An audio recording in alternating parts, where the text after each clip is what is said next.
அச்சம் என்பதில்லையே. உச்சி மீது வானிடித்து வீழ்ந்த போதிலும்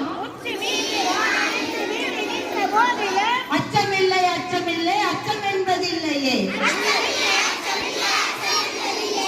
இச்சகத்து உள்ளோரெல்லாம் எதிர்த்து நின்ற போதிலும் அச்சமில்லை அச்சமில்லை அச்சம் என்பதில்லையே. இது யார் எழுதுனா? மகாகவி சுப்பிரமணிய பாரதியார். எதுக்காக எழுதுறாரு அப்படின்னா, சுதந்திர போராட்ட உணர்வை மக்களிடம் ஏற்படுத்துவதற்காக.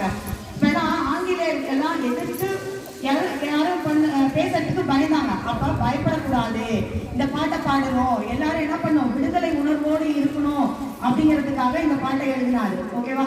இப்ப எல்லாரும் கொடி குத்திப்போமா, கொஞ்சம் இமேஜ் பண்ணேன். கொடி குத்திப்போமா, ஒருத்தர் வராரு, வந்து துப்பாக்கி வச்சு உன்னோட நெத்தியில வைக்கிறாரு, கொடியை விட்டுணும், கொடியை கீழே போடணும் அப்படின்னு சொல்றாரு. என்ன பண்ணுவோம்? பைக்ல சில பேர் போட்டுருவோமா?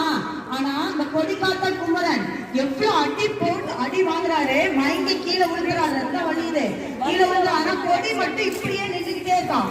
அப்படியே நேரம் என்ன பண்ணிட்டு இருக்காரு, வச்சுக்கிட்டே இருக்காரு. ஓகேவா? நிறைய பேரு தியாகம், அவங்களோட உயிரையே என்ன பண்ணிருக்காங்க, தியாகம் செஞ்சிருக்காங்க. ஓகேவா? இது வீரபாண்டிய கட்டபொம்மன். அவர்கிட்ட வந்து என்ன பண்றாரு, ஆங்கிலேயத்தை வரி கேட்கிறாங்க. அவர் என்ன சொல்றாரு, வானம் பொழிகிறது, பூமி விளைகிறது, உனக்கே கொடுக்க வேண்டும் கிறிஸ்தி. வயலுக்கு வந்தாயா, ஏற்றம் விளைத்தாயா, நாட்டு நட்டாயா, மாமனா மச்சானா, ஏன் கேட்கிறாய் வரி அப்படின்னு என்ன பண்ணாரு, ஆவேசமா பேசினாரு. அவர் என்ன பண்ணிட்டாங்க, கைது பண்ணி கொஞ்ச நாள்ல அவரை தூக்கில போட்டாங்க. ஓகேவா? நிறைய பேரு உயிரையே என்ன பண்ணிட்டாங்க, கொடுத்துருக்காங்க. அவங்கள நினைச்சு பார்க்கணும். அதுக்காக தான் இந்த சுதந்திர தினம். உனக்கோ எனக்கோ தெரியாது, அந்த இடத்துல நம்மளாம் இல்லை. ஓகேவா? நம்ம என்ன பண்ணோம், அவங்களெல்லாம் நினைச்சு பார்க்கணும். அதுக்காக தான் இந்த விழாவே கொண்டாடுறோம். அனைவருக்கும் சுதந்திர தின நல்வாழ்த்துக்கள். நன்றி.